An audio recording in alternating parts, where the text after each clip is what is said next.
Greetings, everyone. Welcome to Artcasters number 241. And if you watched the other show that we do with Corey Kerr, the 48-hour art check, they recently surpassed that number. So they're kind of you guys are kind of trailing us behind, but I think you guys are over 241 on that show. So. Holy moly! Well, Scott, you've helped us get there. I wasn't even on it this week. That's true. That's true. Anyway, so shout out to your other show there, Josh. And yours, yeah. Anyway, so we're moving up there. 241. We've got a returning guest, which we'll get to in a little bit. But first of all, we're going to do what we always do, and we are going to just let you know who we are, where you can find us, and anything we got to promote. So you're on my channel. So hopefully you know who I am. I'm Scott with Circworks Art Labs. You can find my stuff at circworks.com. Still right now, all my digital products are 40% off. That includes the Comic Maker Toolkit, the Hero Design Studio, my digital versions of my comics, all that kind of stuff. And you can also, this is my YouTube channel, so I'm on YouTube. But after this video is over, if you want to learn how to make comics, I have a whole series on how to make comics called Making Comics 101. It'll take you step by step. Everything from coming up with your idea all the way to the finished printed, publishing and marketing and all that stuff, everything in between. So it's about, I think it's 69 videos total. So there's a lot of content there if you guys want to check that out. But now we're going to move over to my co-host, Josh. So Josh, what's going on? Nice. Not a ton. So basically, I'm posting pretty frequently music videos for my album, The Bottle of Better Than, that are like animations that I've created on my YouTube channel. So if you guys haven't yet, definitely check me out on YouTube. There's also a link to those on joshuakimball.com just under music. And so check that out. And if you like the music, buy the album. So that's one thing. And then another is that there's an art journal that basically, let me see if I can kind of show you guys the link, but it's called Relief Journal. And there's a spring issue. It's basically a literary magazine that the spring 2020 issue is going to feature 11 by 17 poster that's a comic that is like a silent comic that takes place in like Central Park. And so it should be pretty cool. It comes free with every purchase of that. So I definitely want to encourage anybody who likes my art. Like if you want a cool kind of poster comic, it's worth checking out. So yeah. That sounds awesome. All right. So that's all you got to promote then. All right, so like I said, we do have a returning guest, somebody that we've known for a long time, going way back to Art and Story days, if anyone remembers that whole community. We've had him on the show a couple times, but it's been a while. So we've got Gerimi Burleigh back on the show. How's it going, Gerimi? Great. It is good to see you guys. And also, don't forget, I had a lot of love for Big Illustration Party Time. Yeah. Show back in the day. Probably the first. Did we determine that it was the first illustration podcast ever that you and Kevin started, Josh? Or was there any others? I think I know it's hard to remember because back then I know Oates, like Chris Oatley had one, and I think he's still running strong with that. But I think back then it might have been. I think he was a little bit after us. I know like Javier Hernandez was doing a show called Hobbyland way back then. Is weird, but that's like where we organized the first mini comics dump truck. Like Kevin did that through Hobbyland because we used to all just kind of meet on this like talk show thing. But yeah, we're definitely contenders. Yeah. Did you do the mini comics dump truck, Gerimi? No, I did not. I have been doggedly fixed on usually whatever project I'm working on at the time. Like my friends have cool anthologies, cool projects going on, and I would love to contribute, but I'm laser focused on just doing one thing. So I'll say that's what I'm good at. Just pick a project, sticking with it till it's done. Well, little known fact, and for anyone who doesn't know, Mini Comics Dump Truck was another Kevin Cross brainchild, but the whole idea was that you get a whole group of people together, you make mini comics, and then you trade them back between everyone in the community. So you make one mini comic, but you get tons of mini comics in return. I did it the second round, and little trivia. That was the origin of Young and the Dead. That was the first comic, was actually as a mini comic for that thing way back when, and I'm still only on issue 4. Well, do you have an end number in mind? Yeah, but right now the problem is I'm kind of in a position where I've got to make money, and comics don't make money, so I'm working on other stuff, but I'm dying to get back to it. And as soon as I kind of build back up, I'm pretty much starting a whole new sort of business, way of doing business, and kind of a business venture and everything. So once that starts to get going, then I got to go back into my comic. But it'll be either one more large issue or probably 2 regular sized issues. But you're pretty far up there as far as on Morningstar, your comic, right? Did you complete the story yet? Because I used to get your comics when we would exhibit at like cons, and now there's no more cons. So I don't know if I'm caught up or not. I am on the final issue. Okay. I'm working on the final issue, which it's a 40-page issue, and it's weird because my issues are usually 24 pages, and I had so much I wanted to cram into it that it just kept expanding and expanding. But when I got to the 40 pages, I thought, if I just pad this out another 8 pages, I can just break this into 2 issues and just have an issue 8 and an issue 9. Yeah. But I had all of the beats I wanted, and it's like, it's hard to break.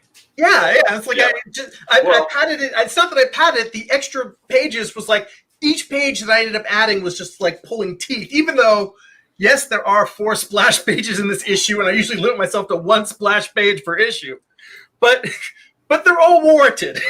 Right. Well, I was just going to say, there's always kind of that back in the day, it was always like that final double-size issue type thing. Yeah. Yeah, that's what that's what I landed on. Is just I felt like the expanded issue felt like everything. It has everything that I want in it. But if I had to pad it out another 8 pages worth to break it into two full-sized issues, that would feel like padding it and stretching it. I'm just like, that I don't want to do. So I was just like, all right, I'm just going to grind it out and have this long ass issue that I'm working on. But right now I'm working on my layouts, which this is the first issue I'm doing digital layouts. Before then, I used to draw it all on paper and on vellum. So I was flipping the pages and stuff, light boxing. And this was the first issue, now that I've got an iPad Pro, that I'm drawing it digitally. And I'll tell you, the challenge is not finishing the pages. Because when you're working digitally, it is so easy to just say, if I just bump this up to black, clean up these lines here, I can take this all the way to a finish. But because I've done the whole series with traditional inks and just printed them on blue line, I want to finish the series that way. But I find that whole thing of like, you can zoom in. So when you have stuff that doesn't look quite right, you're zooming in and you're fixing everything. And I'll tell you this: the next book I do is going to be digital because it makes it so easy. That's the same boat I am. I know we got another topic, but this is interesting to me, so we'll keep going with this until we get into our hot topic. But that's the same thing I'm dealing with. I think what I'm going to do is probably do all my drawing digitally, just because that's kind of the way I'm doing things now. But I'll probably still print it out in ink traditionally, because I do still love ink and traditional, although now I'm getting really good at doing it digitally too in Clip Studio.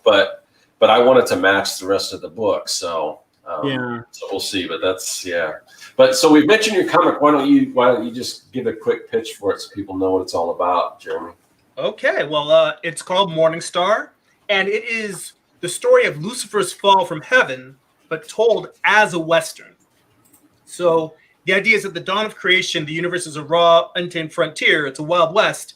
There's 7 archangels, they're like the Magnificent Seven, and Lucifer starts out as the Marshal of Heaven. He's actually their leader.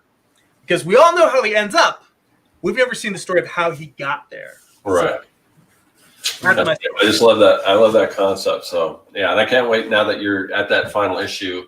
Can't wait to finish the story because I've got all the other ones. So I'm just looking forward to those. But I threw up your website and everything. So why don't you tell people what they can find if they go to your website? All right. So it's Gerimi.net. And for those that are just listening and not watching, they're doing the podcast, treat it like a podcast. It's GERIMI.net. That's my homepage. It's got individual issues of the comics you can order, the trade of the first 4 issues, a variety of art prints. There's also links to my all of my social media. So you can get to my Instagram from there. You get to my YouTube channel from there. My Patreon, my Instagram, all the major ones, all the big ones. Awesome. I love it. I also still to this day think it's so cool that you have a name that has such a unique spelling that you can have a website that's just your name, your first name, and it's not hard to find. Which I think is it's just really cool for branding. Well, the question is, who has Gerimi.com? Oh, I can tell you who. He's it's a German composer. Okay. And his name is not Gerimi. It's just the name of his publishing company. Because I've looked at it and I went through a period where every few years, how like in the early 2000s, somebody might squat down on a domain. They're in business for 3 to 5 years, and then when they fall off, they go out of business, and you can swoop in and buy that domain. Yeah. And I used to have a previous website before this, and that one started out as a .net, and the person that had the .com went out of business, so I bought the .com and upgraded. So I thought, I'm going to do the same thing with this. And after about somewhere around 2012, 2013, I got tired of checking every 6 months to see if it went out of business. And I was just like, you know what? I've already, all my books, all my business cards have the .net on it. I'm like, I'm just I'm living with it. .net. Yeah, I think that's to me it's funny. I'm in competition with 2 other Joshua Kembles, same spelling. One's a stunt man who's in like a ton of action films, like a lot of really rad movies too. So if you're ever bored, just look up my name on IMDb. Like if I were a single like dubious dude, I'd just be like telling people on dates like I'm a stunt man, and then they look it up, and I'd be like, it's true. But then the other one is in a band. And for years, I used to just like really be annoyed by this guy. And then it's funny, but like this year, his wife reached out to me on Facebook and was like, you and my husband have the same politics. We'd be really close friends because they're in San Diego. And they're like, if we were in SoCal, we'd probably all be hanging out. So now we're kind of friends. And it's funny, but like that's the guy who like, when you're building your business, especially early on, and you're checking your Google stats, like, am I getting like results, like search results and stuff? That's the one guy who like would always appear, and I'd just be like, what a jerk. Like, but yeah, anyhow, it's just funny how that was kind of like with you and Gerimi.net.com, all that there. So I purchased a while back. I wanted MadScienceSupply.com. That's a great name. I couldn't get it. So I bought Mad Science Supply Company, and then I also bought MadScienceSupply.co, or not .co, MadScienceSupplyCo.com. And then the person who had Mad Science Supply kept trying to sell it to me, but I don't want to buy it. And then they must have gave up because they let go of it, and then I just picked it up for the normal price. So yeah. Anyway, patience wins out. Yeah. Although I was going to jump back to Josh. Have you considered doing an album, or at least collaborating on a couple of tracks with this other guy, since you're both musicians? I think he's a lot more successful at music than I am, so I think that's probably pretty out there. But who knows, man? Maybe at some point. Happen. You never know. well, I guess I was going to say call the album Doppelganger, but that's not necessarily looking the same. It's just having the same name. What's the term for having the same name as somebody? Is there a term for that? I don't know if there is. I know that, like, ironically, the other guitarist and singer in my main band is named Josh as well. Namesake, I guess, would be. Would it be namesake, or does that have to?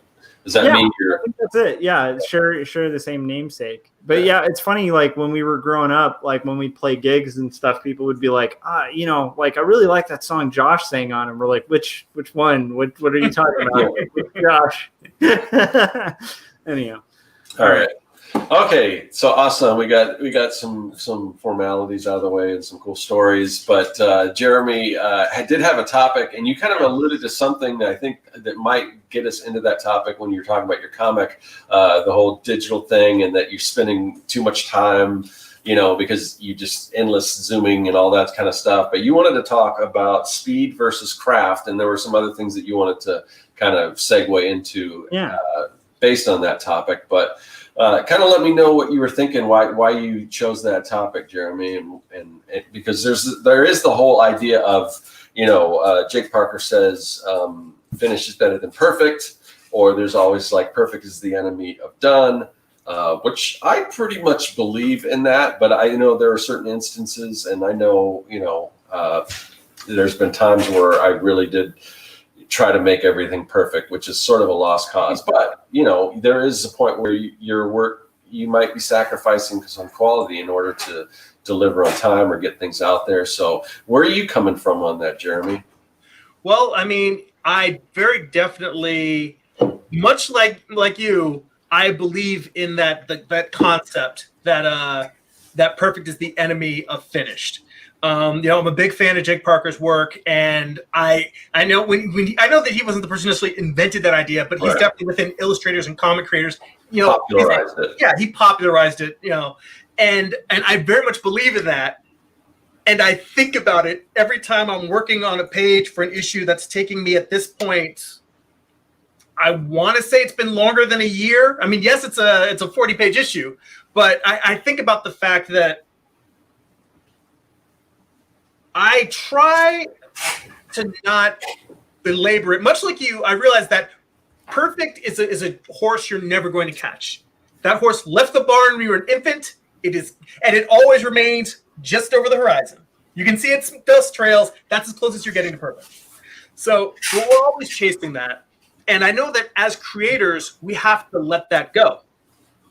But much like you, in terms of shifting gears, in terms of making your priority, things that are a little bit more financially lucrative, just, having a stable income as a creative person, I didn't know if there's ever going to be a point where I was going to be able to leave my day job to make comics full time. But I think that's the dream for every comic creator, to be able to just work on their own thing. And the longer I do this, the further away that dream gets. Yeah. Simply because every time you level up as a creative person, as you learn and you grow, people keep thinking, well, you're just going to get better and faster. And I do think that my artwork has improved. I can definitely look at issue 1 versus now. I've seen improvements in each issue. But as I get better, every time I learn something, one of the things that also happens is I can see more mistakes. There's also that thing that Ira Glass talks about, how our taste improves quicker than our skill improves. Yeah.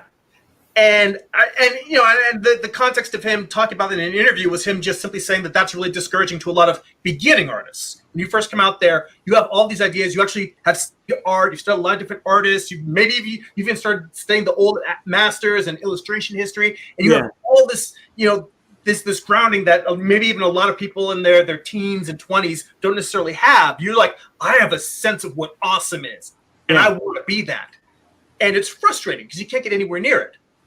But what I think didn't follow necessarily, or I didn't hear Ira Glass talk about in the interview or that context, is that never stops. Yeah.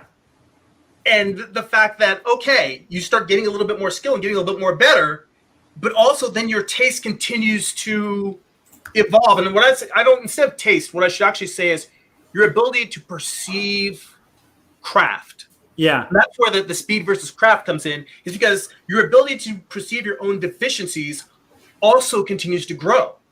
And that analysis paralysis that a beginning creator might have, for me, it's not that I'm paralyzed, like I'm afraid to do bad work. It's more that I can just simply see mistakes. I don't mind. I mean, I stand behind all the works that I've put out thus far, and they're all riddled with mistakes that I wouldn't make now. But even now, as I make issues, the real challenge is that as I try to go faster, the quality goes down. I think that's something that we can, there's very few who can just cruise and go flying a couple of pages a day. There's very few Jack Kirby's out there. There's some people that are that fast, but not a lot. But the thing about it is that I can see the places where if I slow down, I can make this better. And it's that challenge of where do you let go of trying to make it as good as possible just so you can make it done?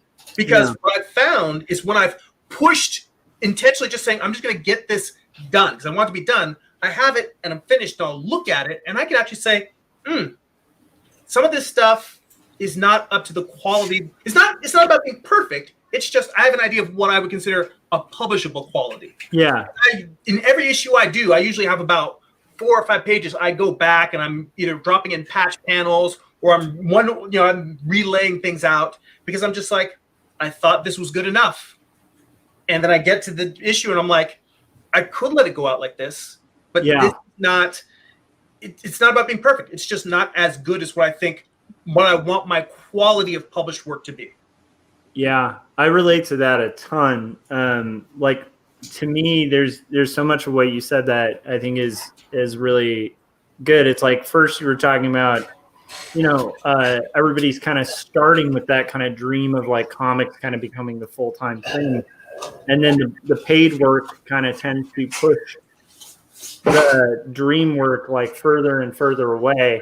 And like, once again, like, I don't know how long it's going to last because of like the environment right now. It's like, I'm lucky to have a creative job, and my hours have been reduced, but it's like, we're still hanging in there, but that could go any day. But for now, like, that's one of the main reasons I even took the position, like an in-house position, was just that like, I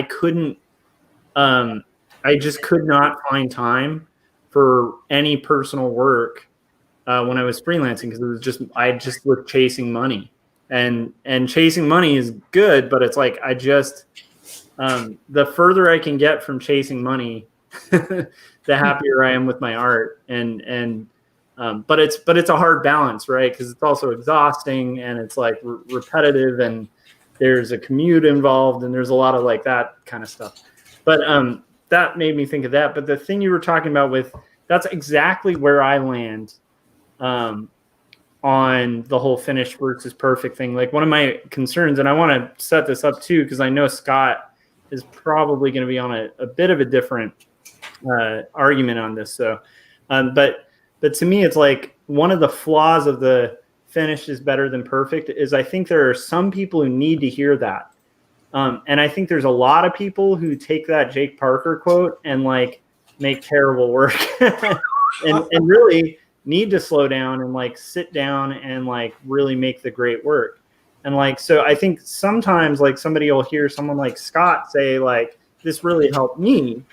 And they might forget that like Scott's also worked on anatomy and on composition and on color theory and on like really like, he's bashed his head against the wall of learning all that stuff to get to the point where he could go, okay, you know what? It's finished. But there's a lot of parts to educating yourself as an artist that are not like those moments of like, okay, I can say it's finished now. There's a lot of like those moments where you really have to like sit with something uncomfortable until it's done. And it takes a long time.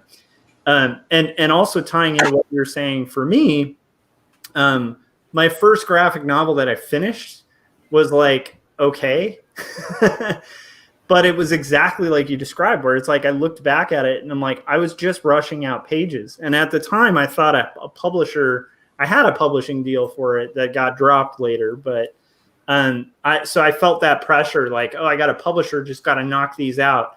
And then I look back at the pages and I'm like, there's just a bunch of pages that like I just knocked out, and they're passable, but it's like, it's not something that I feel like that comic, I wouldn't feel super comfortable like putting in front of an editor and expect them to not find like a lot of problems, you know?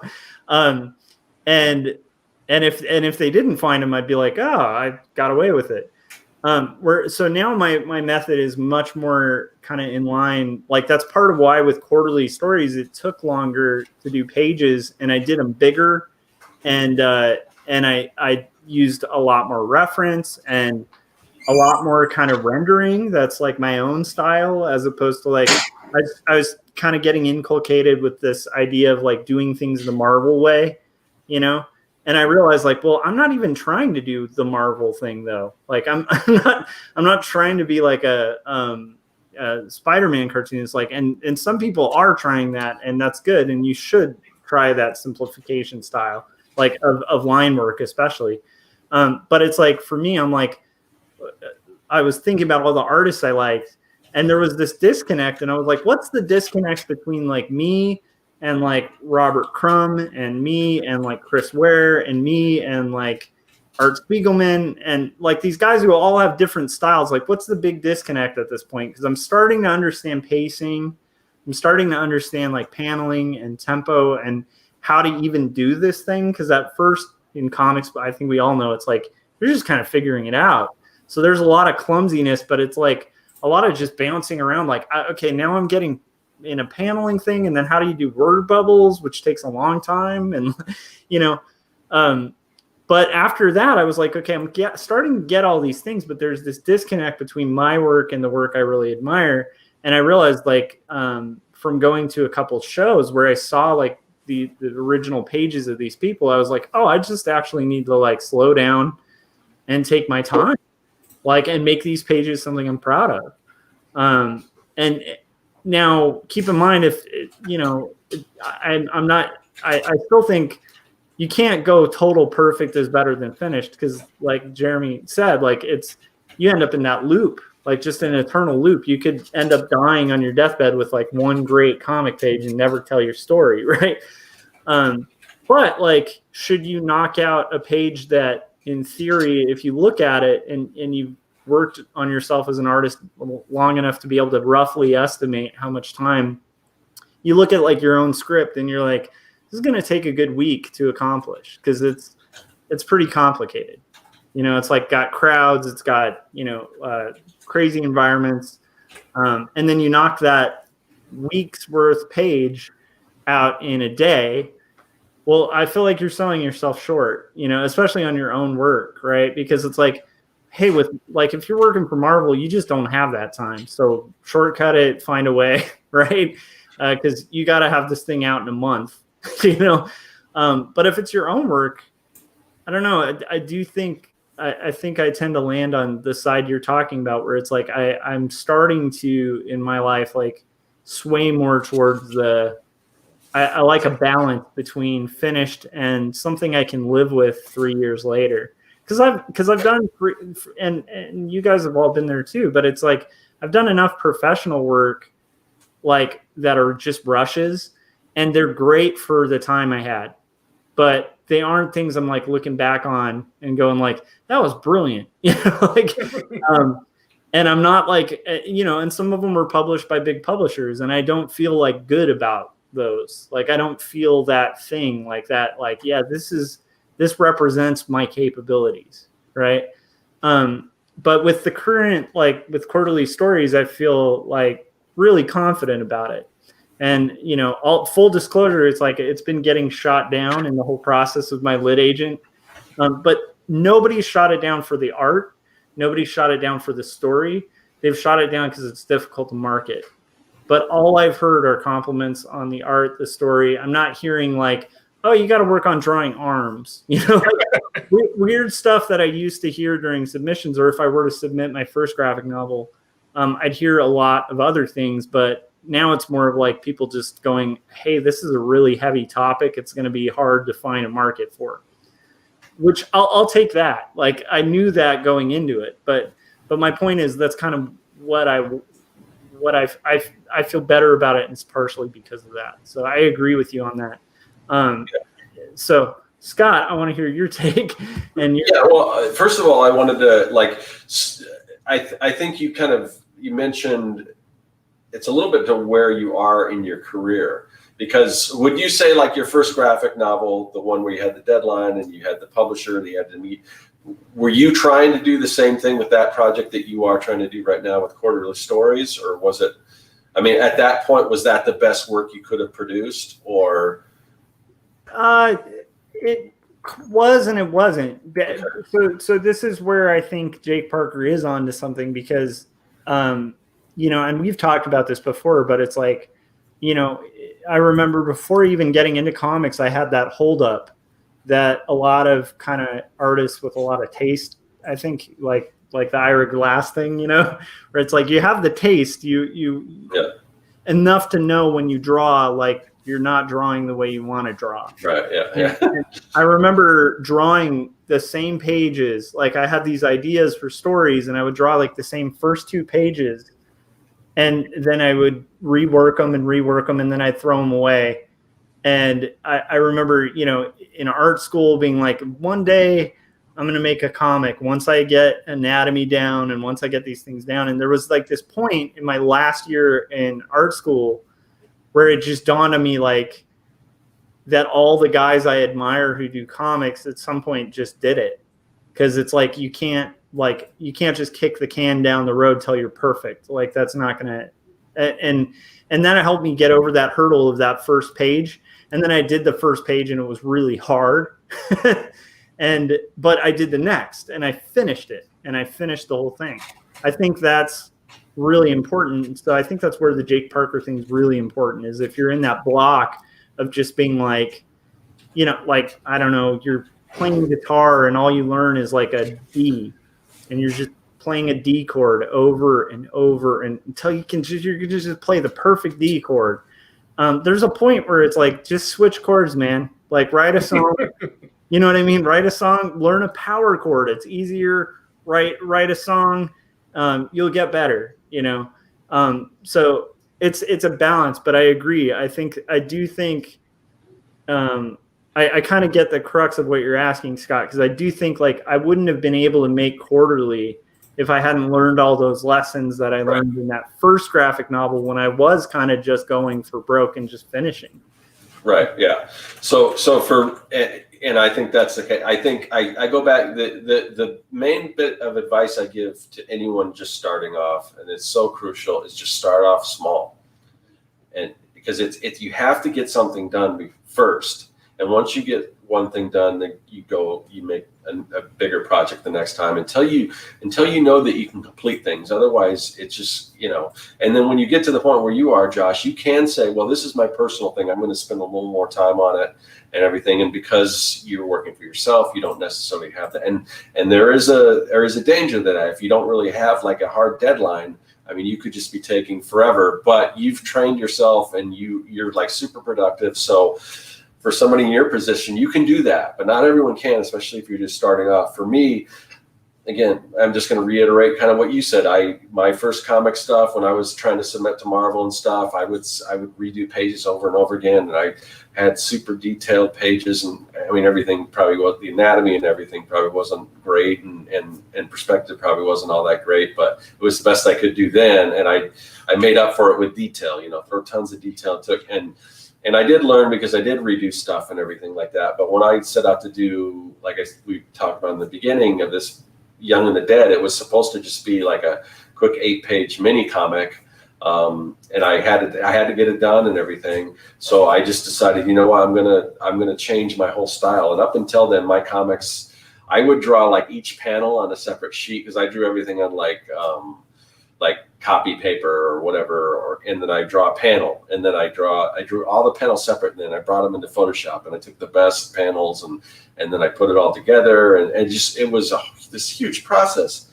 And finally, I just decided with this project, I'm just going to bring out the Bristol board. I'm going to do everything on the board, like most artists do, and I was going to change style. I was going to make it not as detailed, make it a little cleaner style, something that wouldn't take as long to do, but something I'm still happy with. So I totally changed my style, and it's like I said, it's a very, tight lines, not a whole lot of detail, not a whole lot of blacks. It's pretty basic. So, but, and concentrate a little more on like maybe expressions and things, because I'm dealing with a story with kids and things like that. But so I made those decisions, and because of that, I actually started producing finished comics. Yeah. Now, after doing that for a while, I was like, I want to try my hand and just see if I can really do the absolute like best that I could. I want to try that too. But for that, I knew if I was doing a full issue of something, that would just take me forever to do that, and to really concentrate and get everything exactly the way I wanted, and really experiment with some new things, and a lot of the opposite of my other style, a lot of blacks and things like that. So I did. But I chose to do that in a 4-page comic for an anthology. And then I kind of got my fix with that. Now I'm ready to go back into Young and the Dead and do sort of my more, I guess, economical style. But anyway, so that's kind of the way I look at it. But I don't know. But I think you're touching on something interesting, and I want to hear Gerimi stay on this too. But it's like with what you mentioned about kind of different stylistic choices, and also like sort of an awareness of what you're sort of doing in order to do it. Like, meaning I think sometimes where I see people err with the finished is better than perfect is to not really have a way of curating what they're finishing and gauging like the time limit for what they're trying to accomplish. And so I think like the idea of like simplifying so that it's achievable, but it's in a different style that you can kind of bring to that point of good, right? Rather than trying for like shooting for the moon and getting like a quarter of the way through and then being like, that's done, so I do think that's a valuable thing to bring up. Like for me, I just think like the music videos I've been animating, I'm not like spending a crazy amount of time on these illustrations because it's like for little animations, and I'm mainly trying to learn After Effects through it, So I'm making them as good as possible, but with like very short time frames, and that's just because of the medium. Like I don't know if it would work for me to like try to do what I do in my comics, like for like these, animations. I think that I could end up in that what was that thief and cobbler kind of trap where it's like 40 years later, got 15 minutes of animation. Anyhow, so Gerimi, what about that for you? Like, do you find that like, because you do freelance and stuff too, so it's like if I'm a client and I need something in like 4 hours or something, your style is going to differ, right? Well, it's funny you mention that, because I mean, in terms of the stylistic thing, I actually think in terms of strictly focusing on indie comics, I've never really actively pursued working for a major publisher. In a certain way, that's been a hindrance because I've never been forced to develop a deadline style for my comic book work. And a lot of comic creators have that style where like if you look at somebody like John Romita Jr. or like John Byrne, there's certain issues of some comics where, as fast as those artists are, you can tell there's some issues where it's like, all right, they maybe had to rush a little bit on this one. Well, John Byrne did a comic where basically he had a big snowstorm and you couldn't even see the characters. It was just all dialogue. So, I mean. Well, that's just being smart. That's clever cuts. No, I love that issue, yeah. But Alpha Flight 6, I think. But anyway, go ahead. But the idea of developing a style where even if it's stripped down, that it doesn't look like it's a lower quality, it looks like it's the lo-fi as opposed to the hi-fi. It's just stripped down guitar, drums, and bass instead of having the full orchestra behind you, but it still looks and reads cool. I've never been in a situation with my comics where I've been forced to develop that. But in terms of the client work, see, that's the thing that gave me a little bit of an existential crisis. And I've been thinking about it all day. Because for the most part, when I'm working for a client, I'm pretty emotionally divorced from quality. It's not that I want to do crap work. I look at it as my job is to take whatever because sometimes their idea, the whole concept of whatever I'm asked to do, I might think is a horrible concest. Yes. That's none of my business. None of my I'm joking. Sorry, I was just gonna say, like, in most cases, I've noticed most of the times, but yeah, I get that. Yeah. But the thing that sent me into a tailspin was the idea that I, for my own personal work, am a horrible client. Because think about what your idea of a nightmare client is. A project that was only supposed to be one thing. It's got like X amount of pieces of artwork in it. It's a simple project with simple scope. Then like, oh, well, wait, can we make this, 12 pages instead of 8? Can we make this 20 pages instead of 12? The project just keeps growing. It's like, well, I can't pay you more for this extra work, but it just needs to be a little bit. Can we get a little bit bigger? I promise you. Look, we'll make it up to you when the trade's published. And treading your own scope creep. Exactly, your own scope creep. You get the project done, and then the revisions begin. Yeah. And think about it. There's stuff revisions that if any client were asking you to make the number of revisions that you make on your own work, you would put your foot down, or you would say, "All right, what's the kill fee? Because I'm out." Yeah. And I realized I'm a nightmare client for myself. Yeah. And that thought it's like Fight Club spoilers. Yeah. It's like when he figures out that he's Tyler. Like I can see myself from the other side of the mirror, and I'm all as an artist, I might be hardworking and dependable. It's someone's always trying to improve their craft, and he's pouring my passion in my work. But as a client, I'm a horrible paying, constant revision, scope creep tyrant. I'm a horrible client, and that's the thing that's just blowing my mind. I would fire myself as a client if this was something that wasn't a personal passion project. Yeah, that's a really interesting point. I've seen that go the other way too, where it's like I remember from 48 Hour Art Check and frequent guest on here, Corey Kerr, was working on a project, and he was having trouble kind of pacing it out and getting it completed. And I remember talking to him, and we kind of realized, like, well, are you like, because he's art directed people before, and I was like, well, you like, as an art director, I'm just like, well, what would you tell yourself as an art director? Like, how would you do it? And he's like, well, I'd probably like, say like, calm down, like back plan it, like, you know what I mean? And within that, like, it was kind of a cool thing to see him like go from being like, the personal artist working on it to like kind of separating from it and like allowing himself to be his own art director and be like, no, this is your deadline, dude. Like, this is what you have to do. This is how you're going to get it accomplished. These are the breakdowns of like how it's going to get accomplished so that you don't overload yourself. Right.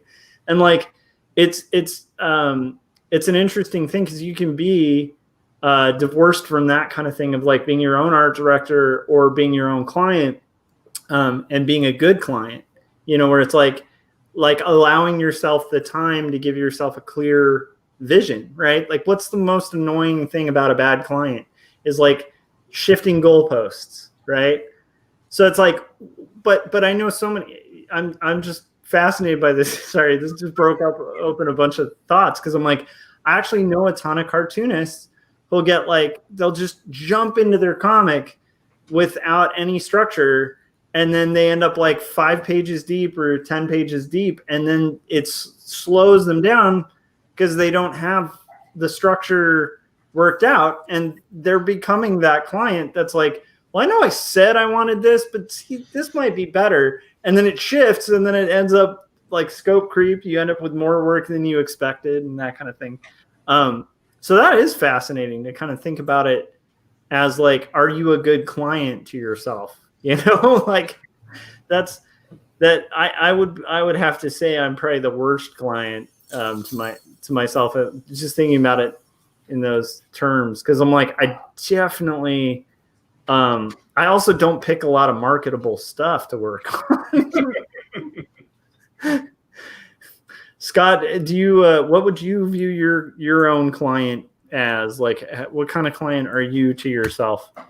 Well, first we got a comment saying that's a perfect description of what Gerimi just said, and I assume that's what she was talking about. But yeah, I mean, I agree. I think I hadn't really considered that, but it is true.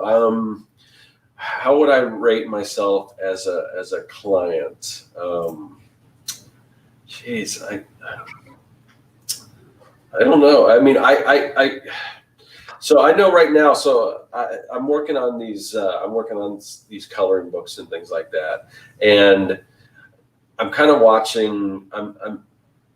I'm illustrating these books, and I'm kind of watching what other people are putting out there. And most of the people that are in this space, and I've talked about this before, so bear with me, but a lot of people in this space are, they're more marketers, and they're either, using, whatever clip art or stock stuff to build coloring books, or hiring people on Fiverr and everything. That's not really what I do. But so I'm spending a lot of time on this, but then I'm wondering, am I spending too much time? Because a lot of the people that are successful aren't doing what I'm doing. Now I'm hoping that will make my stuff stand out, but it's also, when you're putting stuff out there on Amazon, there's just so much competition. There is a chance that I could be spending too much time on these books and they just don't sell at all. I mean, so it's like, that's kind of my worry. So for me, it's a constant battle between making this something that's good, that I'm proud to put out there, but not spend so much time on it that it's not efficient, because there's no guarantee. Because these aren't really things that a lot of these books I don't really attach my own name to. They're based on different niches, and people find them through keywords and things like that. If it's something that I put my own name on it and I'm promoting myself, I can put that out there on my YouTube channel, and then people will find it, and then some people will purchase it. Like I've got this whole series of comic related books and stuff, workbooks and everything. So that kind of stuff I can put out there. But then other stuff that I don't really promote, like I've got these dog books. Now people are finding these, but I just released a new book that's in a different niche that I spent a lot of time on. And it's still early. So, I mean, sometimes it takes a while, but so far they haven't really sold. I'm like, I thought these were going to really do good. And, I spent a lot of time on them, but you still have to work at it and everything. But so that's kind of where I'm at. Am I spending too much time on this when I could just be doing, because a lot of people will just do, they'll just do like different journals with lined books and put different covers and throw hundreds of them out there, just hoping one will catch on. And that's how they're making money doing this. And I'm trying to do something a little different, because I don't want to do that. I want to do something that I'm proud of, so that ties in really well though, because I think that is the counter to the whole finished is better than perfect, because there is and I do almost feel like this might be something where it's like, as you get more seasoned and like doing professional work kind of things, but it's like there is this point where when you've done enough paid work, you're like, I like getting paid. It's very good to get paid, and I need to in order to keep a roof over my head and keep fed and stuff like that. But there's more to it than just getting paid, and there's that extra payment of pride in your work. And so, like, to me, I think that's a good thing to kind of balance with when you're trying to, like, because we're all talking about, like, I mean, I think we've all been at it for quite a while now, and yet it's still hard to find that balance between like rushing, right, and then also like spending way too much time to where it's just not even worth it. Maybe you're even killing the art, right? Because like there's also overworking as a possibility. But you're trying to kind of balance that, and I think that might be the area where that balance can lie, is like in the sense of like, is it something you can be proud of? Now, are you ever going to feel 100% proud of your work if you're an artist? I doubt it. Because I think we're all, by nature, I think we're all skeptical and analytical. I think most artists just like, if you're content, like you're not going to be making stuff. Like why make stuff if you're perfectly content? So I tend to think artists are usually people who look at things and go, this could be better. Or look at stories and go, I like all these stories, but this story needs to be there because like this story isn't there yet. Or I want to do a story like that, but better because that version of it sucked, right? Like my point being like, we're usually critiquing and deconstructing things. It's kind of what we do. So I think inevitably you do that to yourself as an artist, right? So you're going to look at your work and like, enjoy the 5 minutes when you finish where you're like, yeah, done. And then the second, it hits print, you're like, I missed that line. I screwed up that. And you end up wanting to say that when you're showing work to people like, yeah, it's not that good. Cause like, actually if you look really carefully there, I actually drew that eye off or something. And it's like, anyhow, my point being like, I think that would be the balance. Like for me, at least, that's where I've come to is like, is it something I'm proud of? Because if it's not something I'm proud of, I don't really want to waste my time with it. Because like, or if it's something I'm not proud of, like I want to get paid really well to knock it out. You know what I mean? Because it's like, it's just not worth comic page rates, right? To me, it's not worth the pay in for comic page rates to not make stuff I'm proud of, right? Because if I'm not making stuff I'm proud of, then why am I even working on comics? Because I'm not doing it for money. I don't know if that makes sense, but yeah. There's a comment here. Disney animators have a saying: "A shot is never finished; it's only taken away." And I haven't heard that in particular, but I've heard. What is it like? It's a project is never finished. It's abandoned. Is it abandoned or abandoned? Yes, doesn't sound like the right word. Painters say that. They say that a painting is never finished, just abandoned. Right. Yeah. Because you could just keep working it to death, but eventually you got to go call it done. So. Yeah. And I mean, I actually have seen that in music too. It's interesting where it's like you can be in a studio and you can remix a song like for like years.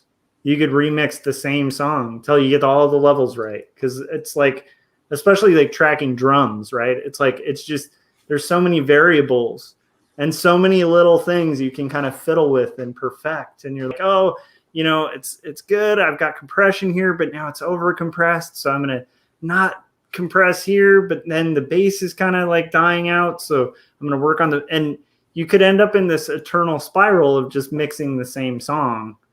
At some point you just got to go, the levels are pretty good. It's professional. I'll be proud of it if I put it out. But like, I think that's the fine balance is just like, if it's still like super got something that's just gutting you, to me nowadays, I tend to be like, I got to follow my gut. Like, what is that thing that's bugging me that I got to fix? I don't know. Yeah. No, that's very true. I mean, for most things, I mean, there are definitely pages where I can look at it and I'm all, that's wrong, but it's not important. And those are the things that I will make conscious choices to let mistakes go. I like that. And that's tough to do. But for me, honestly, a lot of it is about panel size. If it's a large panel and the thing that's wrong is the character's pose or the composition, that's got to be fixed. But if it's something where it's like, I mean, yeah, if I put a character that has two left hands instead of a left and a right, I'm gonna fix that. But if there's something where the glove doesn't look the same on this page as it did on the last page, I'm like, I can still tell them wearing a glove. I'm moving on. Yeah, and I think that's a really good point too. this actually kind of reminds me of like one of the best lessons I ever got from one of my mentors in school. When I published my first comic, I just learned about trapping color, because this is like, offset 2 color. So they print the, I think the lighter color over the darker color, which is kind of a weird way to print, but that's just how they do it on 2 color jobs. And so this is like why on newspapers, when there's bad trapping, you'd see like, the black line, like have like a little weird blob where like with color in it. So the black color Like thing. ghosting. Yeah. So anyhow, I had trapped all of my pages close to perfect. So you just see this little edge where the black gets a little darker, where like, because it was black and then like a light tone of blue. And so you just see that little edge. And so if you're somebody who knows print, you notice it instantly. But anybody who doesn't, it looks great. And then there was one spot where I screwed up the trapping, and you could see it under this large area, this large field of black, where the black just goes from like a regular black to like a super rich black. And it's just a blob because I didn't trap that area. And I was so just like, because I had worked really hard on his first comic, like first real comic. And it's already gone to print. And at the time, it's like printed through Le Bon font. And so I'm like, it's a 2,000 print run. And there's 2,000 of these badly trapped things. So I showed it to my mentor in college, and he looked at it and was like, and I was like, oh, just don't look at this part, and he was like, wait, what are you doing right now? And I'm like, I knew you'd notice, like I screwed up the trapping here and stuff like that. And he was like, no, you don't understand. This is the book now. So just, that's it. That's your book. And I was like, what? And he's like, yeah, like every book's got that. Like every book's got like something in it. And it's like, once it's in print, man, congratulate yourself, go get a beer, like, which is pretty true, where it's like, you can, anyhow, my point is like, there is a point where it's in print, it's done. Like, you just have to accept it, and I think for ourselves, like, especially if you're wanting to actually be prolific and put out work, it's like, at some point you got to just stop the presses and go, it's done. Like, and actually Jim was talking about thumbnails can sometimes be better than the finished product if they have, more energy. Who was it? I was watching somebody's video just recently, and they were talking about how they just take the actual thumbnails and just blow them up and use the thumbnails straight off. Just go. I don't remember whose channel that was, but yeah, thumbnails always have more energy because they're just done so quickly, and it's just like anything else. The more you render and everything, the stiffer things look, and sometimes you'll see, especially when you get into like these beautifully painted works of art, sometimes they just lose that, the action and the emotion. I mean, some people can pull it off, but they're few and far between, because it just seems like the more you add to something, the more life kind of gets taken away from it. Because I think it's because with something as loose, when it's looser, your eye fills in the blanks. So it just, whereas if it's super tight, there's nowhere left for your mind to kind of to do that. So yeah, the Impressionists, like, it's funny, a lot of people think of the Impressionists as like some abstract school of art, but like half of what they were doing was like trying to find an impression of reality, because they were finding that like paintings, like you were saying, that were just overly rendered of like a landscape just felt and looked nothing like the landscape actually looks or feels, right?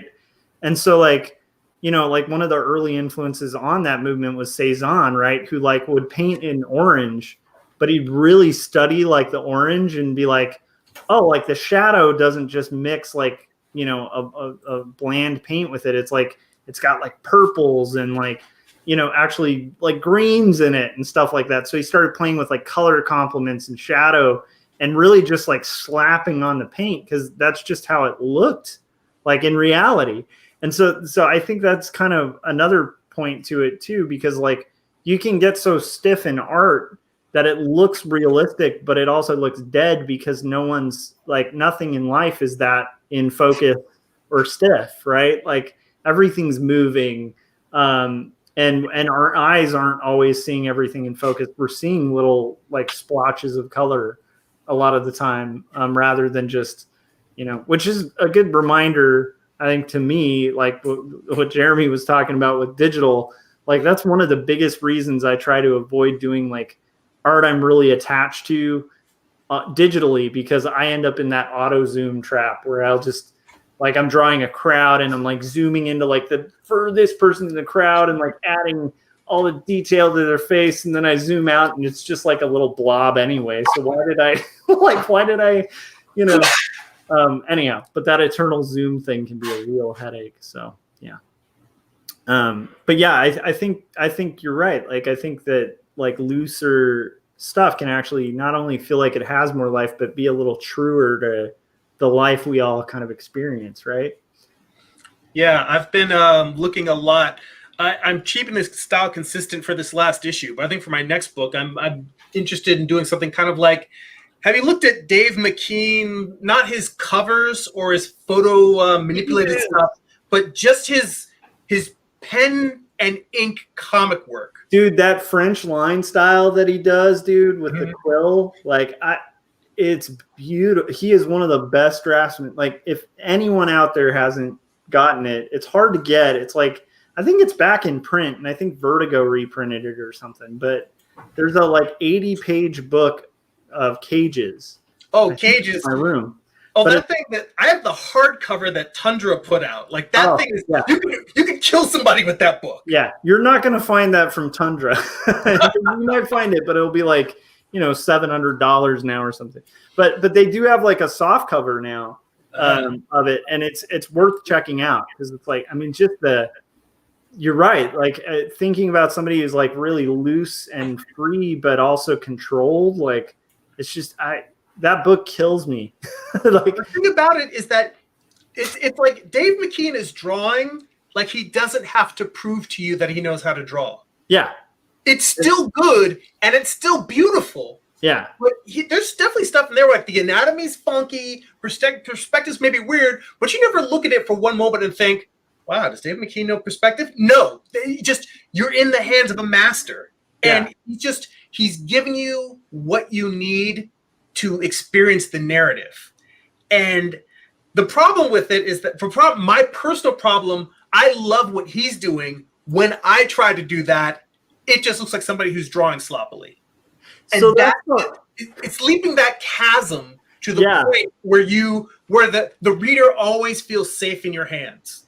Yeah, that's hard. Yeah, that's the hardest part about it is like when I was a younger artist, I'd look at stuff like that, like and think like, that drawing's okay. And then I'd like look at like Jim Lee and be like, this guy knows how to draw because he renders everything and it's like super crazy and awesome. And as I get older, the more I'm like, oh, he can draw like anyone. Like, because to draw that loosely and be that consistent with that much knowledge of anatomy and perspective, it's like you really like, it's actually one of the most vulnerable styles you can work in. Like I have trouble with it too. I can't, I've tried doing the French line thing. It's just, it's so exposing of all of my flaws. And I can't pull it off. Like you're right. He's just like a master at it. Like it's really hard. And that's another interesting thing about the whole finished not perfect thing is like, there's a lot of styles that look super loose and easy and are completely harder than like I still to this day, like Graham Annabelle is one of my favorite cartoonists. You wouldn't think it looking at my work because I don't do really like noodly stuff, but I think he's one of the most brilliant cartoonists, and he practically draws stick figures. But try drawing those stick figures like that with that much expression and gesture and movement and like character. It's really hard. And if it were easy, everyone would be doing it. Like it's, yeah. But I'm stoked you mentioned Dave McKean because he's just like, I agree. Like, I feel like his covers are great and he innovated a whole style that a million people have ripped off. But it's like with his photo collages and sculpture and stuff. But a lot of people really need to check out those those inked pages, man. They're just kills me. I want to work in that style. So you're gonna try to tackle that, you think, like next project? Definitely. And I mean, and the other thing is that I've realized that part of me making it this, trying to go for the stripped down, looser style, is that I don't think, even if I were working for Marvel or DC or a major publisher, I don't think any publisher could afford to pay me what it takes to draw a comic. Because the problem is, it takes so much work. I think it was, I can't remember, it might have been Tim Seeley or Mike Norton. One of those guys, I think in an interview years ago, said that they wished that blood tears would just run from their eyes when they drew comics. So people had a sense of how hard this is to do. And the fact of the matter is that, I'm no Adam Hughes, but the amount of money he gets paid to make a comic book, I'm like, that's what I would need to get paid to do it for someone else, because it's so hard and it also takes so long. Yeah. Like financial, and no one's going to pay me that kind of money. So I want to do comics. What I've come to the decision is I need to find a way to separate it completely from my artistic business. So there's my day job, there's whatever illustration work that I do that I want to be financially profitable. Yeah. And that's the stuff. That stuff is the stuff where I'm going to put, like, trying to make it look as cool as possible. And then the comics, really, I want it to be for me. I honestly am going to make work and share it with people. I'm going to try and make stuff that's marketable and to market it. But the idea is to make it as stripped down such that that can be pure expression. Yeah. Because if I try to make the comic specifically to the market, it takes there's so many quick, you can make a good living as an illustrator and as a creative person and as a designer, you can do that, but the amount of time it takes to make a single issue, to make a single page, is so much more than it is to make a single illustration, that I'm like, I feel like I need to make that stuff, or I'm trying to make the bells and whistles and make it look awesome. That all needs to go into that illustration work. And then the comics just need to be something I can just go and just draw a page for me. You know what? Like, so what you're describing kind of reminds me of like, so there's this artist, cartoonist, David Mazzucchelli. He works on a lot of mainstream books. He's like a brilliant draftsman. But one of his best books, and I think it got like an Eisner and stuff, is a book called Asterios Polyp. It's on my bookshelf. What's up? It's on my bookshelf. Yeah, it's beautiful. It's brilliant. And it's got like some stuff that's just like some paneling things that I've never really seen done before or since.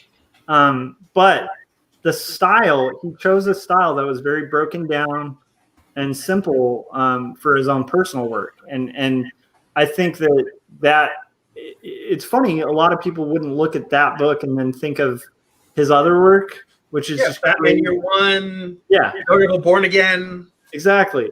And so it's like, it's just, I think that's a good point, is like coming up with broken down styles. I'm actually, it's an interesting conversation to have, because I'm in a process of developing something with a family member that's a really good script, and it's like a historical fiction thing. And it takes place in like a Victorian era. So there's just a ton of research and horses and carriages and stuff that are going to take forever to draw. But it's worth it. Like, the story is really well worth it. But I do need to really think about how much commitment to the style. Like, am I going to stick with the quarterly stories style, or am I going to kind of shift it so that it's more feasible? And that's a real, that's a real struggle. But what you just described about like the eyes bleeding kind of nature of comics, I think that is something that the finished not perfect can like statement can also be deceptive to like young cartoonists, because I think a lot of the time like cartoonists want to draw like a page that looks like a guy who spent 8 to 16 hours on that page, and they're trying to do it in 2, and they're frustrated because they can't make it look like that 8 to 16 hour page. And a lot of the time it's just like, the big trick is you got to just spend 8 to 16 hours on it. And then guess what? Your page looks like you spent 8 to 16 hours on it. Yeah. But the worst part is when you do the math of the guys who are doing that for 8 to 16 hours and you're like, man, comics need to pay better. Like they do. Well, Gerimi, because we've exhibited next to each other and everything. And I mean, kind of going back to what you're saying, the amount of time that you spend just to produce a page, not let alone a full comic, to sell for what, $5 at a con, versus how long it takes you to do a print and how much you can sell a print for. I mean, it's insane when you do that kind of comparison. Yeah. Although I will say, man, I love the look of your comics. You know, like, so it's like I'd hate to see, like, I'm glad that you did spend the time to make them good, because it's like it shows. The downside is when you sell it at a convention and somebody like flips through it in 2 seconds, you're like, I spent a year and a half on that. You know what I mean? Like, but that's also the beauty of the medium. But I'm telling you, like, that's where I think it's also good for us to remind ourselves, like, I think Scott's approach too is probably a really healthy one, where it's like, not everyone's going to notice like the pace that people read a comic. Oh man. So even tying in what you were saying too, I've been reading Herge, Tintin, like, because he's one of those guys who I should know more about. And I think it's after we had Vincent on, where I was like, I'd read a few and I've always been stunned by it's a simple line style, but again, another one of those guys is just deceptively a master. Like he uses the minimal amount of detail to get across the story, but you can tell from every line, like, that guy knows anatomy, knows perspective, he could draw anything. But I've been reading through it and I have been realizing, like, there is a beauty because of the pace you read comics at to like a really simple line style. You know, but then again, it's maybe it's fear that prevents me from doing that. Which is never a good motivating factor. But yeah, I don't know. That's, to me, that I get scared thinking about doing broken down, simple stuff like that. That's a good sign. I mean, they always say that it's the things that scare you creatively. Yeah. What are the things that are interesting to leap towards? I mean, for me, I feel almost like I've been sort of forced into trying to develop this simpler style, because for me, my earlier influences were like Bill Sienkiewicz was probably, like, in high school was my number one favorite, and to this day I still love his work. And then I discovered David Mack's work, which, you know, you can see the evolution, the lineage of him being somebody who, when I was in my 20s and started reading his work, being a little bit more traditional comic book illustration meshed in with apparently Sienkiewicz. And then the final evolution, like the final Pokemon evolution, was Ashley Wood's work, which for me, I don't have a love-hate relationship with Ashley Wood's work. What it is that Ashley Wood looks like what I wanted my artwork to be. Like, before I discovered his work, I had a picture in my mind of what I thought my work would look like once I developed a certain level of craft. And then when I discovered his work, I was flipping through his art book, and his first art book, and I'm like, oh crap, this is it. Yeah. This is what he's doing, what I want to do. And the existential crisis of that is that, yes, I'm immediately in love with his work, but I don't want to ape another creator. And then if he is already that, what then become I? Yeah. Well, and what's interesting too is, like, I think that one of the most fascinating things about talking to other cartoonists for myself is like finding out who they love, like whose art they love. And often I find it's not always the artists who draw exactly like they do. In fact, it's usually the opposite, you know? So it's like, for me, like I mentioned him on probably every single one of these, but it's like Chris Ware is one of my favorite cartoonists. I think he's the best cartoonist alive. Like, I literally don't think anyone matches what he's doing. But you wouldn't know, like, at least stylistically, I don't draw anything like Chris Ware, you know? Maybe we have a similar interest in typography, but it's like but then again, like that's on a micro level because I think that, or on a macro level, but I think on a micro level, a lot of his influence does show through because I do use a lot of similar paneling and pacing, and that's what like, but it's fascinating because it's like I wouldn't want to draw like Chris Ware because the second I do that, I mean, like that's one of the most clear as day styles, and if you're aping it, it's like no one's gonna like not think you're ripping off Chris Ware. You know, if you start drawing those kind of like very simple things. So I totally get what you're saying. What's interesting to me is like I've ended up evolving to a style where I'm not sure what I'm similar to, and I don't mean that in a weird way. It's just like I can't draw parallels as much as I used to.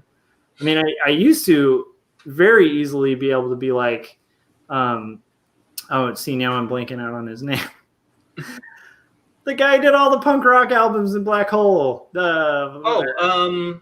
Charles Burns. Yeah, so initially I looked like a rough, crappy version of Charles Burns. Like that's what my old style used to look like because I used a ton of feathering and really tried to break it down. And I was never as clean or good as he was at it. But that would probably have been like an easy connection to make. But it's evolved to the point where I have no idea. Like I really don't. But I do find it interesting, like seeing. I do look often at people who work in very loose styles, like I said, like Graham Annabelle or somebody like that. Or like I want to work that way, but I don't. I don't know why.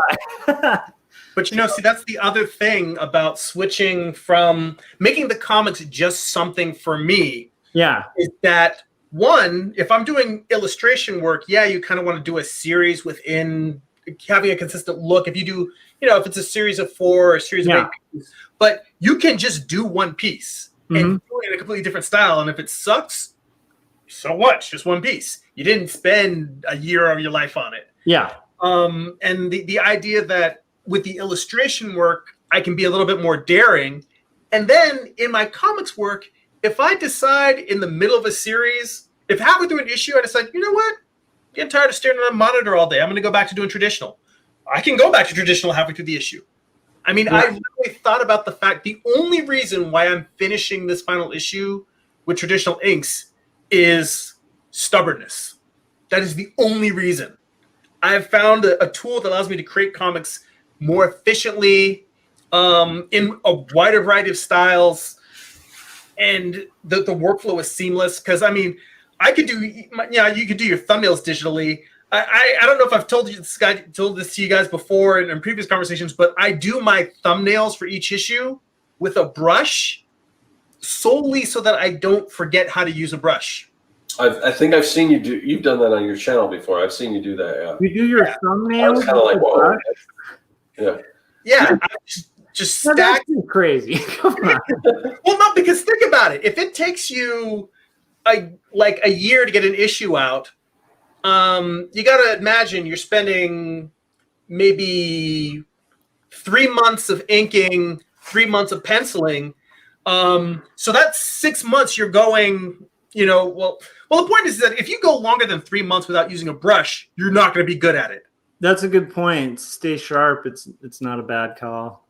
And I mean, I've taken to the fact that a lot of time, that's just a general rule for artists trying to learn to ink with a brush, is the way you learn to ink with a brush is by learning to draw with the brush. Just using the tool, getting familiar with it, doing doodles and thumbnails and crappy work, it allows you to get comfortable with it and learn how to make the marks you want. And there's little to no consequence because they're thumbnails. They're supposed to look crappy. Yeah, I like that. That's awesome. You're tempting me to try that out myself. I also think that might be good for kind of keeping you from getting too noodly on a thumbnail, right? Yeah. Like, especially if you're just going from like on a blank page, it's going to be hard to have like super clean, like beautiful lines, like with a brush. So, yeah. So, Jeremy, does a brush pen count, or does it have to be a dip pen?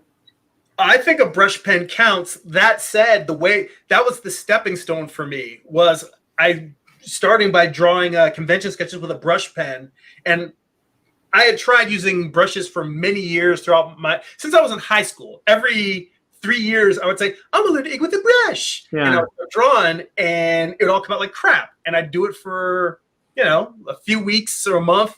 And like, all right, I suck at this. And I would just go back to microns or repeatographs back then, and then eventually microns and speed bumps. Repeatographs till you like have to clean them 5 times, and you're like, why did I spend $60 on these? Like, I'm going back to those microns. Yeah, you spend $60 worth of microns will last you like, I don't know if it'll last you a year, but if you're drawing a lot, it'll last you several months. Yeah. And you don't have to clean anything. Oh, yeah. But just that one, for me, it was like the second time. Well, it's just because I'm also forgetful. And so I would forget to clean it. And then my tip would be shot. And then I'd have to use that like cleaning crap. Mm-hmm. And then finally I was like, you know what would be easier is like 10 microns. And then just, tips broke, toss. Tips broke. Like it's done. I've never been a fan of, although, man, repeatographs, like, if you want to get into like really fine lines, like hair thin lines, there's really no match except digital, which is like you can do anything. And then the serpent comes back to bite its tail again. But on the funny thing about the brush, on working with a brush, I was actually talking about this with some people on my Patreon, on our Discord server, and they were asking me about what brushes I recommend. And I told them, the stuff that most artists recommend is like, the Winsor and Newton Series 7, the Raphael, those sable brushes. I think that's what most comic creators use. And I told them, those are the ones that people say, these are the high quality ink brushes. That's not what I use. So I told them, I'm saying this is the good stuff that you probably should aspire to. But with me, a lot of it was I was also like, I'd be inking on my lunch breaks, or just for whatever reason, I didn't have the time to properly, thoroughly clean a brush the way you should clean it. It was just like rinsing it in the water real quick and drying it off. And even though I was home, I wasn't like very carefully, thoroughly cleaning them. So what I started doing was just buying like the cheap $2 brushes from Dick Blick. And I just used like a 00, a size 2, and a size 4. And I'll buy them in like packs of 12, and I'll usually go through a brush an issue. And after an issue's worth of inking, it starts to fray. But I mean, if you think about somebody who inks with a crow quill, crow quills, after a while, the tines start splitting, and it's not going to last forever. So I'm like, I just look at it as like, I'm paying $2 for a disposable tool. A micron isn't going to last you a full issue. Oh, no. And you paid more than $2 for that.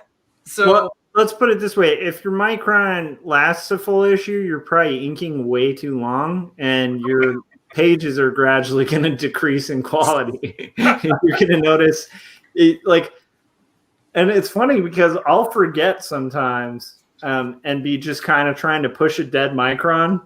I still have like 1 or 2 days a year where I'm like, I'm doing the second pass over a line, and I'm like, wait a minute.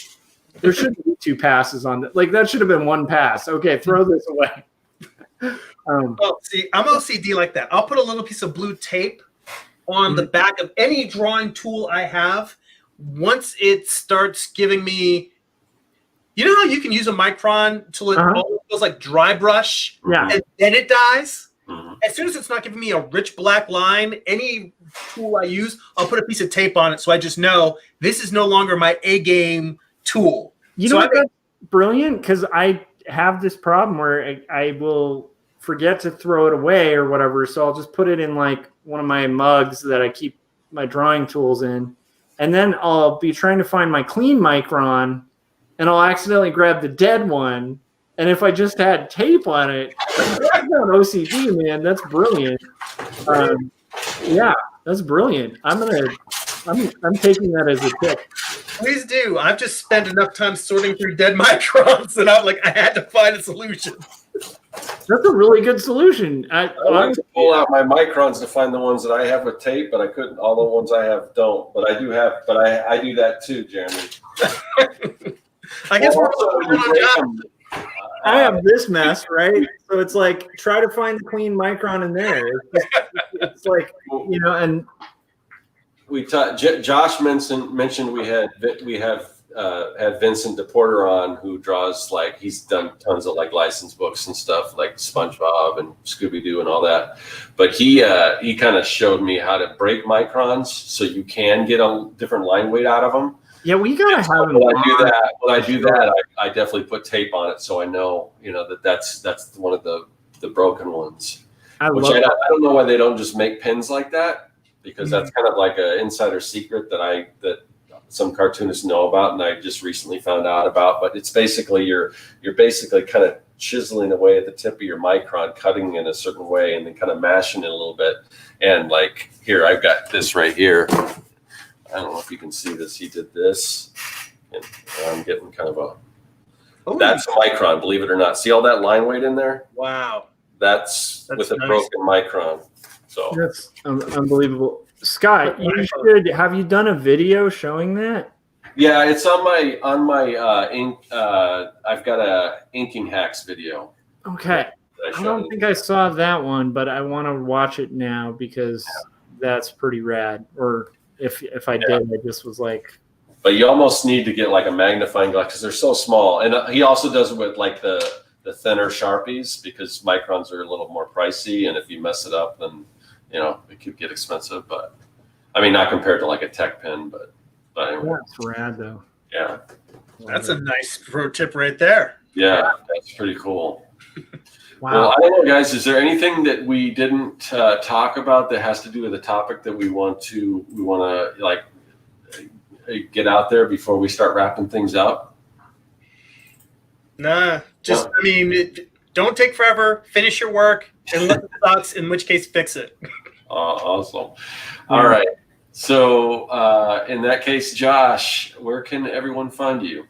Okay, so you can find my work at joshuakemble.com or quarterlystories.com, and you can also, if you're a fan of my comics and my comic work, there's a pretty ambitious, I can't remember how many panels, but it's like maybe 40 or 50 panels on a poster that's basically like tells a complete comics worth of a story without words, and it's in the Relief Journal. So they're pretty cool literary magazine, and they wanted my stuff in it, so they're including a poster. So it's a comic and a poster. So go check it out. And then also, last thing, if we're all quarantined or working, socially distanced, so you can't gossip and chat with your coworkers and stuff. So you need new music. So go check out a new album that's indie that I made. I made like literally all of the instruments on it, and the singing and everything. And that's at this link, or you can also just go to joshuakemble.com and go to music, and it'll link you to all the stuff. You can preview it. You can even listen to it for free on Spotify. So yeah. Awesome. And Gerimi, what about you? Where can everyone find you? My website, gerimi.net. That is ERIMI.net. And there you can find links to all of my social media. You can get the trade of Morningstar that has issues 1 through 4. You can get issues 5, 6, and 7. If you read digitally, there's links to Comixologies. You can purchase it there. There's links to my Amazon stores. You can buy it on Kindle. There's my YouTube channel. I live stream there twice a month. Watch me make this final issue that I'm working on, and then see what I've got coming next. Links to my newsletter. Exciting. It's all coming down to the wire. I know, but I'm just like, it's neat to see that you've stuck with it, and like this thing might actually, like, it's gonna get wrapped up. Like, that's huge, man. Yeah. So worth following, I think. Like, yeah. Yes, thank you. I greatly appreciate it. If following all of my stuff is too much of a pain in the ass, there's a link to sign up for my newsletter, and then I just show up in your inbox once a month and just show you, hey, this is what I've been working on. And I've got a Patreon, so people who can also see some of the other behind the scenes stuff that I don't share with everybody. And I do a monthly Patreon exclusive live stream just for subscribers. So all of that, Gerimi.net. There's links to everything there. Awesome. Great. So yeah, and thanks for coming on, Jeremy. It's been way too long. So, and then hopefully we'll get to chat again, maybe on your channel in the future. Not too long from now. We'll see. But as far as me, you're on my channel, so you know where to find me. You can also find me at circworks.com. If you're interested in tools to help. We talked a little bit about productivity and getting things done faster. One of the ways to do that is with some tools. And if you work digitally, I have some digital tools for comic creators, and you can check those out. They're all 40% off right now over at circworks.com. Of course, on my YouTube channel, I've got the Making Comics 101 series you can also check out. But besides that, I also do want to just thank everyone. Let's see, let me pull up comments here. Everyone in the chat. There's just some great stuff going on in there. So thank you guys. And last but not least, I wanted to let everyone know the way we do this Artcasters thing. It's right now, it's on my channel. Next week, it's going to be on Josh's channel, and it kind of switches back and forth. And it could be a different time. It could be a different day. Actually, next week, possibly, we might not do it on Thursday. We may do it on Friday. We don't know yet. But the way you can know that is just by joining our mailing list. There's a link in the description of this video. We don't spam you or anything like that. Usually about 30 minutes ahead of time, we will send out a link to let you know, when we're going to go live, who our guest is, what the topic is, and everything, because YouTube doesn't always notify people. So definitely check that out if you want to see more of this content. And I guess that's going to do it for this week. We will see you at some point next week. Thanks again, Jeremy, and thanks, chat. And I guess that's going to be a wrap for this week. Thanks for having me. Absolutely.